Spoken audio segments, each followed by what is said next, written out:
taste perception by using demographic data.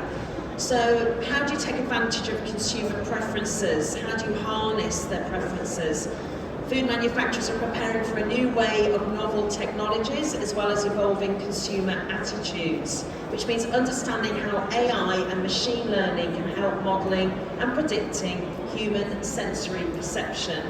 So whose AI is better? So those who actively work on predicting consumer preference and take on AI and machine learning, it could mean a much easier, faster transition into the future, and that could mean the difference between a share in the rapidly growing market or a rapid downfall. To share his insights, it's a real pleasure to welcome back to Gulfood Manufacturing. Always an interesting presentation from Jason Cohen, founder and chief executive of Analytical Flavor Systems Incorporated, and Ryan Hahn will be joining us later, Vice President of Research and Development at Analytical Flavor Systems. He'll be here to help with questions as well if you have any questions for Jason and Ryan. Thank you, Jason.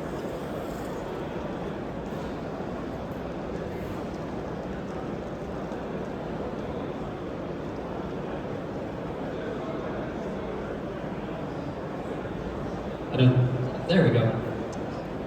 Hello everyone, thank you all so much for joining me here today. I was last at Gulfood in 2019, and the world was a little bit of a different place back then. We could shake hands and exchange business cards, we weren't all wearing masks, and I could give my presentation standing. But most importantly, the COVID-19 and the ensuing global pandemics and quarantines have acted as an accelerator for the trends that were already taking place in the food and beverage industry. And particularly, COVID has accelerated the end of the previous era. And in that era, the largest problem in CPG was scale and distribution, where being able to develop a product and get it into consumers' hands was a competitive advantage. But that era has ended. And today, the hardest problem in CPGs is to be targeted and competitive. It used to be that you could develop a product, a mass market product that everybody liked. But now, there are hundreds of products that are each a better fit for a narrower consumer demographic, and your product can be a fit for everyone. So this is the classic innovator's dilemma. And in order to solve this, it requires new tools to meet a new era of problems. So I'm Jason Cohen, founder and CEO of Analytical Flavor Systems. We're the company behind Gastrograph AI, an artificial intelligence platform that models human sensory perception of flavor, aroma, and texture to predict preferences of food and beverage products. In this presentation, I'm going to first show you a little bit of how it works. We're going to make two announcements for Gulfood's 2021. And so part of the way that we build these models is by entirely separating perception and preference. First, we model exactly what any given consumer demographic or consumer cohort, what they're perceiving in the product. And we can do that across a variety of different demographic factors. Things like age, sex, race, socioeconomic status, past tasting experience, smoking habits. And only when we've parameterized what they're perceiving in the product do we model their preferences today and then predict the evolution of their preferences into the future. And so when we're talking about flavor, aroma, and texture data, we entirely expect different individuals, different populations, different demographics around the world to perceive the same product differently. And so in order to handle that, what the AI can do is it allows us to collect data anywhere, sensory data anywhere, and allows us to predict for anywhere that we have a model. And so in this example, let's say we have three different demographics, triangles, circles, and squares. The triangles could represent Americans, the circles could be British, and the squares are, of course, Germans. Well, if we're interested in developing a product for the German demographic, what we can do is take all of our triangle and circle data and translate that into the square perception. And what that gives us is a more robust distribution for how that demographic tastes and a higher resolution insight into exactly what they're tasting. And once we have this translation layer built, we don't actually need the target demographic on the panel. So let's say we were developing products in London and only had American and British tasters. We would still be able to collect their sensory data and translate and predict what the German population would perceive, even without any German individuals tasting that product. And so what this allows us to do in comparison with traditional methods, if you were to try to do this using frequency statistical hypothesis testing, standard sensory evaluation tools, you would need to run a new panel, a new CLT for every demographic. So if you wanted to know what they tasted in the UK, you'd have to run a test in the UK. If you wanted to know what they tasted in the United States, you'd have to run a test for target demographics there, and so on. And so that is a very expensive proposition. Instead, the AI allows us to collect data anywhere and then to tune these dials of demographic parameters to find the individual consumer cohorts that are going to most prefer that product, or in order to target different consumer cohorts internationally. And so this leads us in to the 4 key benefits of a predictive framework. Right? First is the ability to make predictions, the ability to collect data and to use that data in a variety of different ways. So whereas traditional sensory methods are based on, as I said, frequent statistical hypothesis testing and experimental design, being able to use a unified system where you can collect a consistent form of data to build generalizable, highly accurate models is an advantage. And this works because the AI is question agnostic. Traditional methods, you have to choose whether you're running a difference test, a similarity test, a force choice test, a hedonic test, a descriptive analysis. While using the AI, all you have to do is collect data on what few consumers are perceiving in the product, and then you can use the massive database that the AI is trained on in order to predict answers to any of the types of questions that you can get from traditional methods. And that's what leads us to compound learning. Compound learning is the ability for the AI to learn and to adopt and to adapt to new information over time. And so the AI is constantly collecting more data, we're constantly adding products and people and demographics into our system, and the AI is ever learning. So the predictions today are highly accurate, but the world is changing. And so the AI continues to learn, continues to become more accurate, and is always up to date. And finally, we could look at actionability. And so traditional methods, and even the AI, started out as descriptive. It looked at what had happened in the past, it could tell you about the products in front of it. But we needed to get into a world where the AI was prescriptive, where you could use the AI to actually make predictions about actions that you should take in the future. Those are things like the ability to modify products, to optimize products, to determine which demographics are going to like this product more in the future, or even areas where there's emerging preferences where you can develop products into competitive white space. So with that, what that does is it moves us from a world of sensory data scarcity, where sensory data is slow and expensive to collect because you have to run a new test on a new demographic every time, and where that data is snapshot data, can only be used once. It's not built in a unified methodology that allows you to engage in compound learning. And it moves us into a world of data abundance, into a world where we can reduce and reuse and recycle all of the sensory data that we collect, so we can reduce the total amount of data that we need. We can reuse that data to predict for different demographics, and we can recycle that data to answer new questions in the future. We can engage in that compound learning so the AI stays up to date. And so,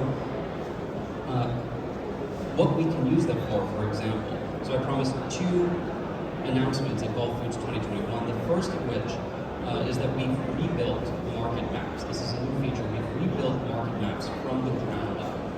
So I'm sure many of you are familiar with market maps. Maybe you've seen market maps that contain 10 products or tens of products.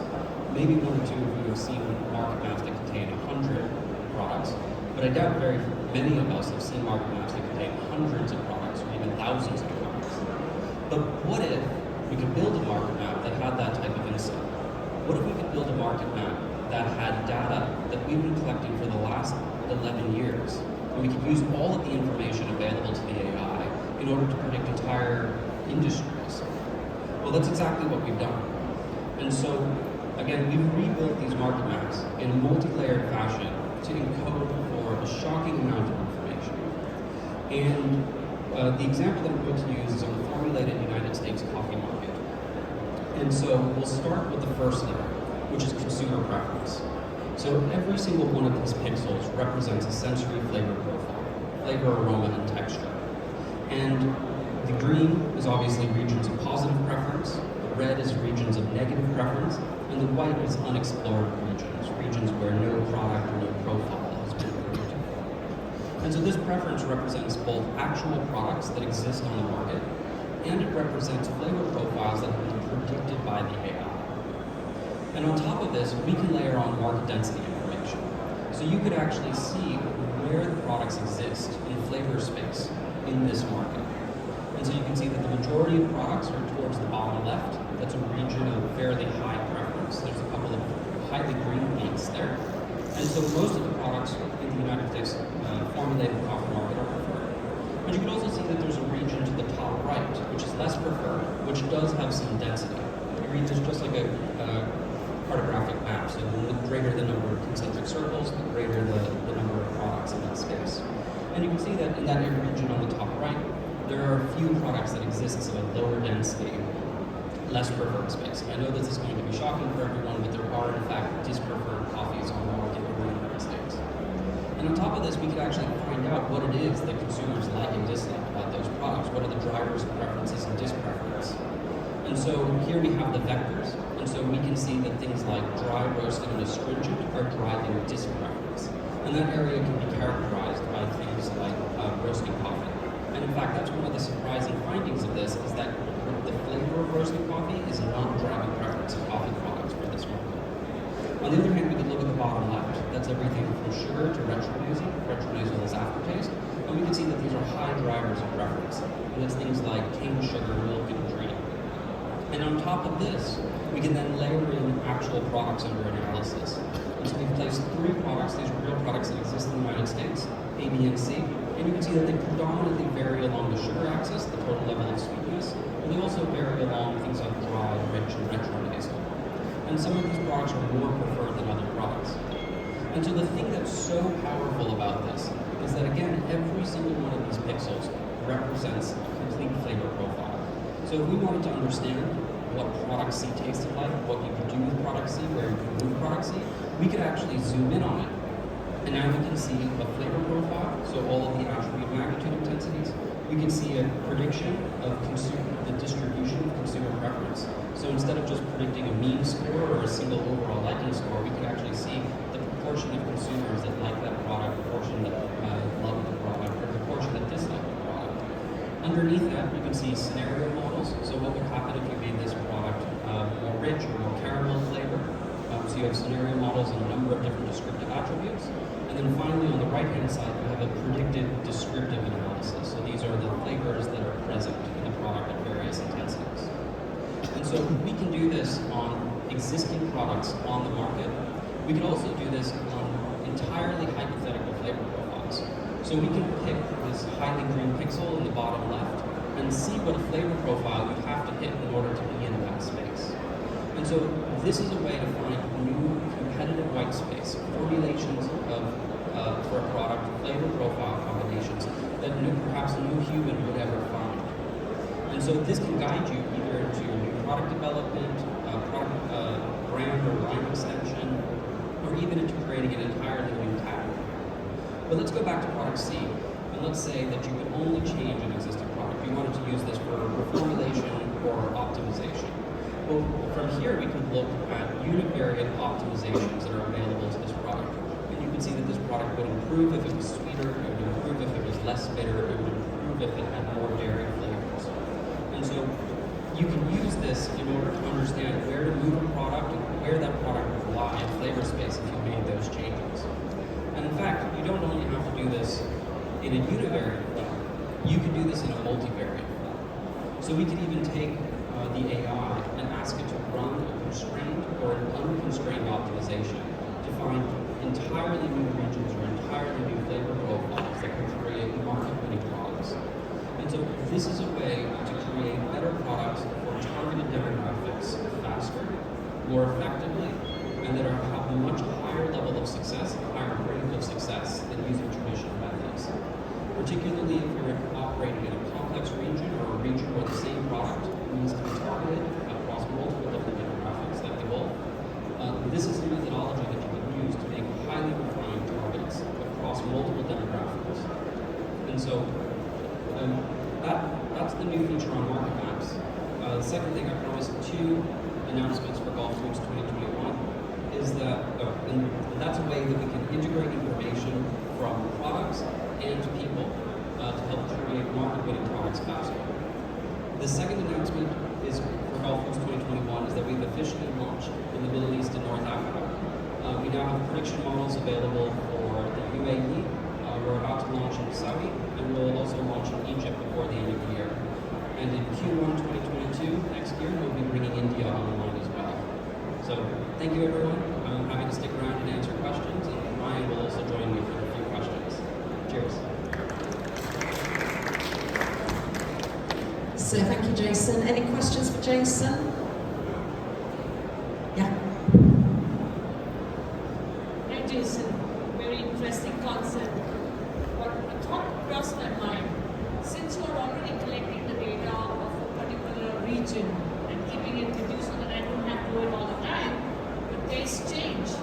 When I have a burger here in Dubai, my taste would be, my expectations would be different when I eat the same burger out there in Germany. So how do you manage that? That is a great question. So we actually have a full panel team, our forward deployed tactical global panel team that moves from country to country, city to city. Pre-COVID, it was about every other week. Now it's a little bit less frequent. So the data, depending on the rate of change in a country, is good anywhere from as low as 1 year in a place like China to as long as 3 or 4 years in a place like France and Germany. So we do go back and recount, and we also collect new information on product launches from each of those countries and our standing panels in New York and Shanghai. Constantly collecting data. And joining Jason there is Ryan Hahn, who's Vice President of Research and Development at Analytical Flavour Systems. So welcome to the stage. Ryan, can I ask you, with regards to the research R&D, I mean, it's a science and it's baffling for many. So how are you keeping ahead of the curve within your side of the industry with regards to competitors and knowing how to slice through all of the data, all of the development? Mind up, so as Jason said, it's really important that we're constantly updating our database. Consumer preference is dynamic, it's constantly changing, and we need to make sure that we're keeping up with that so that we can train our models with relevant data so that we're making contemporary, so they have an understanding of contemporary consumer preference. And we can also, as we collect data over time in these markets, model what those changes are and understand what the drivers are and how consumers are acquiring those new preferences. And I guess that, you know, as we're talking about a lot about safety and transparency, this is a faster, more efficient way through the technology to be able to trace everything back to source if necessary. Certainly. And during the global pandemic, it was very hard to do in-person testing. So having an entirely predictive framework with consumer data that was collected, companies that relied on CLTs and in-person testing could use this technology and we could give them those insights without having them needing to do that in-person testing. And when we talk about adaptability, being agile, for you, where you come from and moving into this market in the Middle East and then India, how have you adapted and been agile to, you know, what are you finding the differences are between the markets? Every market is very unique, and understanding the local preferences and even working in each country is always a unique challenge. And so we do a lot of user interviews, we talk to experts, so that we're ready when we actually go and do the field work and collect that data, that we're capturing preferences in the right way. So the gentleman here has a question. Just put a microphone coming to you. Hi, awesome stuff, guys. Really, really impressive. I'm just curious, who are your key customers? Do you work directly with the manufacturers? Do you work with research agencies? Do you work with flavor houses? Or all of them? I'm just curious on how this can be utilized. A mix. So I would say about 75% or so are the brand owners, the major multinational CPGs. And then the rest is split in a couple of areas. Some are flavor suppliers or ingredient suppliers. So sweetener systems are a big area of research, sugar reduction. Others are in co-packing that are responsible for product quality or product development. We also work on a lot of innovation teams. So groups that are doing competitive intelligence or market survey or market intelligence. So a variety. We tend to like to work very closely with products that are going to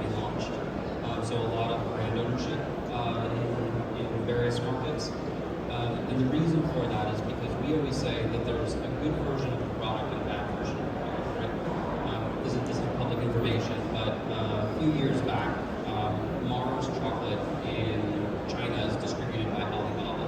And so Alibaba can see shopping cart level data on all of the purchases for people who are buying Snickers bar. And they saw that individuals who were buying Snickers bars were buying a very high amount of spicy foods, Sichuan spice, mala, peppercorn oil. And so Alibaba said to Mars, we want you to make an exclusive version of spicy Snickers. And that product sounds interesting. It launched, and supposedly it hasn't been long enough yet, but supposedly it's successful. You know, I think that is great. I think that is a really interesting way of using data. The problem is that there's a good version of spicy Snickers and there is a bad version of spicy Snickers. And if they can use the predictive sensory platform in order to make that spicy Snickers better, particularly for a large, complex, diverse market like China, they'd have a much higher rate of success than simply following a trend that they've found. Thank you very much for the question. Thank you. Any more questions? Well, the guys will be here. I know you've got your stand. Where are you situated? We're right in the concourse. Okay, excellent. So if you want to find out more, or indeed if you want to ask some questions just at the end of the session now. Thanks so much for joining us today and returning. Even a rock climbing accident didn't stop you from being here. So we thank you and appreciate your time. Thank you so much there to Jason Cohen, Founder and Chief Executive Officer of Analytical and Flavour Systems, with Ryan Hart, Vice President of Research and Development. Thank you so much. Thank you. And moving along to our next presentation.